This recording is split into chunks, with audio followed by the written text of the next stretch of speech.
নমস্কাৰ।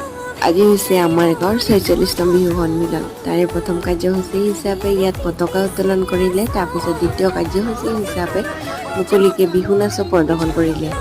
তাৰপিছত ইফালে বোৱাৰী ছোৱালী আৰু পোৱালীবোৰৰ সৈতে খেলবোৰ অনুষ্ঠিত কৰিলে আৰু আবেলি ভাগৰ পৰা প্ৰগ্ৰাম আৰম্ভ কৰিলে। যিহেতু আমাৰ একদিনীয়া কাৰ্যসূচী এইবাৰো বিহু, কিন্তু বৰষুণ জাকে অকণমান দিগদাৰ কৰিলে। কিন্তু সন্ধিয়া ভাগত তেনে একো অসুবিধা নোহোৱাত কাৰ্যসূচীবোৰ সুচাৰুৰূপে আৰম্ভ কৰা হয়। আৰু এইফালে কম্পিটিশ্যনবিলাকো আৰম্ভ হ'লে আমিও সকলোৱে ফূৰ্তি কৰিলেও নাছিলোঁ একেলগে। বাৰু সকলোবিলাকৰ ডেন্সৰ ক্লিপ অলপ অলপকৈ লগাই দিছোঁ, কাৰণ 1 মিনিটৰ ভিডিঅ'ত ইমানবোৰ দিয়া সম্ভৱ নহয়। বাৰু আজিলৈ আহিছোঁ, কেনে পালে ভিডিঅ'টো চাই জনাব নিশ্চয়। আজিলৈ আহিছোঁ, ধন্যবাদ।